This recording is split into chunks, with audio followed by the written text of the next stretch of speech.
tous. Aujourd'hui, nous allons vous présenter notre mini-projet Big Data intitulé Cluster Hadoop et Spark sur un serveur dédié, réalisé par Hafsa El Glaf et moi-même Iman Alioui, selon le cadran de professeur Anwar Abdelhakim Boudir. Avant d'entrer dans le vif de la présentation, permettez-moi de vous présenter le sommaire. Donc, voici différentes parties que nous allons plutôt aborder dans cette vidéo. Donc, on va voir le contexte et objectif du projet, l'architecture technique mise en place, le déroulement des différentes phases, ainsi des résultats d'analyse, démonstration et enfin une conclusion.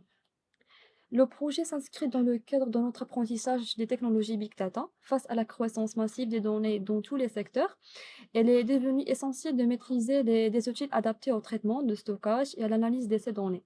Donc, Hadoop et Spark sont parmi les technologies les plus utilisées dans ce domaine.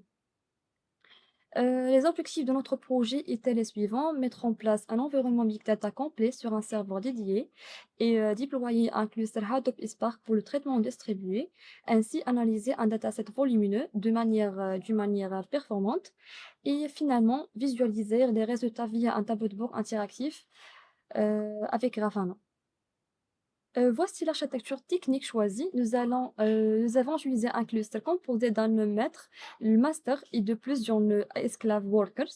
Le système repose sur un HDFS pour le stockage distribué et Spark pour le traitement en mémoire. Bien sûr, une visualisation à la fin qui est utilisée par Grafana. Cette configuration nous a permis de paralléliser les tâches de calcul et d'optimiser les performances.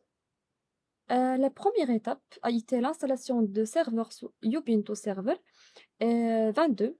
Nous avons mis en place un SSH pour la connexion à distance et configuré les utilisateurs, le parafeu, le réseau et le DNS.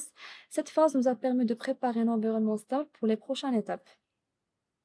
Nous avons ensuite installé les dépendances nécessaires, notamment Java, JDK. Voilà, et Hadoop 3, Spark 3, nous avons configuré les variables d'environnement, Path, Java Home et Spark Home, afin que tous les composants fonctionnent correctement ensemble. Nous avons mis en place le cluster en mode pseudo-distribué pour les tests, puis en mode distribué. Des services suivants ont été configurés: NameNode, DataNode pour le stockage HDFS, Resource Manager et Node Manager pour YARN. Et nous avons aussi synchronisé les clés SSH entre les nœuds et configuré les fichiers XML de Hadoop. Nous avons formaté le NameNode et créé les répertoires nécessaires dans HDFS. Nous avons ensuite disposé, ou bien plutôt déposé nos fichiers CSV contenant les données analysées. Ce système de fichiers distribué garantit une haute disponibilité et une répartition efficace des données.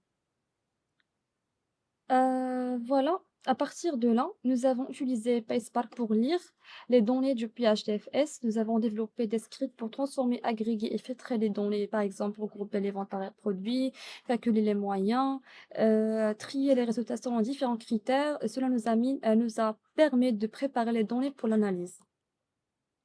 Nous avons utilisé une dataset réelle de domaine e-commerce. Il contient des informations sur les produits, les clients, les paiements et les commandes. Le fichier au format CSV était stocké dans HDFS.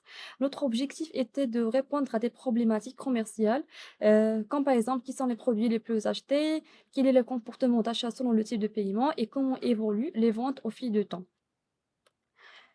Ici, voici quelques analyses réalisées avec PaySpark. Identification des 5 produits les plus vendus, les moyens de paiement par type, volume total des commandes par mois, répartition entre nouveaux clients et les clients récurrents. Pour cela, nous avons utilisé des fonctions PaySpark Spark telles que group by, count, order by, filter. Cela nous a permis de mieux comprendre le dynamique du dataset. Et voilà, enfin, nous avons connecté Grafana à notre source de données. Nous avons construit un dashboard interactif avec les visualisations suivantes. Graphique en barre pour les produits les plus vendus, série temporelle pour l'évolution mensuelle des ventes. Voilà, distribution des ventes par produit, les top 5 produits performants, la répartition des segments des clients, etc. En résumé, ce mini-projet nous a permis de déployer un cluster Big Data complet sur un serveur et travailler avec des outils Hadoop, Spark et Grafana, manipuler un jeu de données réelles et produire des résultats concrets à travers des analyses visuelles. Ce projet nous a apporté une vraie expérience pratique sur les technologies de traitement des données massives. Et merci pour votre attention.